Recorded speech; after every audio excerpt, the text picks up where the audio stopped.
লঘুচাপের প্রভাবে টানা বৃষ্টিতে নোয়াখালীতে তলিয়ে গেছে আমনের বীজতলা। জলাবদ্ধতায় নষ্ট হচ্ছে ধানের চারা, ডুবে গেছে সবজির ক্ষেত।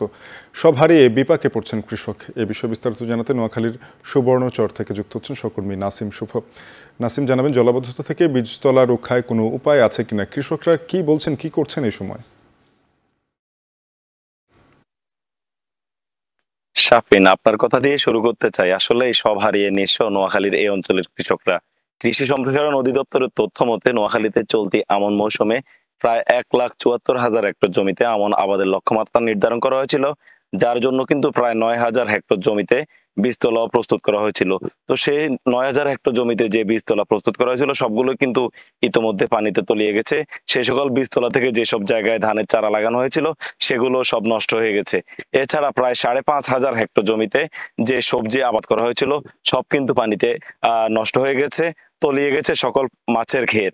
সবকিছু মিলিয়ে আসলে কৃষকরা দিশেহারা, তারা আসলে কি করবেন তারা বুঝে উঠতে পারছেন না। এখনো কিন্তু পানির নিচে পুরো নোয়াখালীর 9টি উপজেলা সহ জেলা শহর মাইজদি। তো আমি আজ সকাল থেকেই ঘুরে দেখেছি নোয়াখালীর বেশ কয়েকটি উপজেলায়। আমি কথা বলেছি কৃষকদের সাথে, তারা আসলে বুঝে উঠতে পারছেন না এই সময় তারা কি করণীয়। তারা কৃষি সম্প্রসারণ অধিদপ্তরের সাথে যোগাযোগ করার চেষ্টা করছেন। আমি কথা বলেছি কৃষি সম্প্রসারণ অধিদপ্তরের নোয়াখালীর উপপরিচালকের সাথে। তিনি জানিয়েছেন আসলে ক্ষতিগ্রস্ত কৃষকদের কিন্তু কৃষি সম্প্রসারণের পক্ষ থেকে তালিকা করা হচ্ছে এবং যারা ক্ষতির মুখে পড়েছে তাদেরকে প্রণোদনা সহ বীজ প্রদান এসবের ব্যবস্থা কিন্তু তারা করবে, সে লক্ষ্যে কিন্তু তারা তালিকা করছে। এছাড়া জেলা প্রশাসনের পক্ষ থেকেও তাদের পাশে দাঁড়ানোর প্রতিশ্রুতি দিয়েছেন নোয়াখালীর জেলা প্রশাসক দেওয়ান মাহবুবুর রহমান।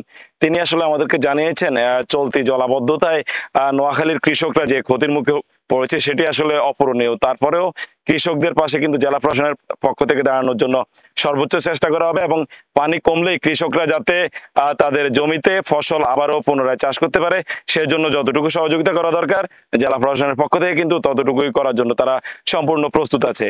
তো শাফিন, এ ছিল আসলে নোয়াখালী থেকে জলাবদ্ধতা এবং কৃষকের যে সমস্যা সেটি নিয়ে আমার কাছে সব শেষ। নোয়াখালী থেকে যুক্ত ছিলেন নাসিম শুভ।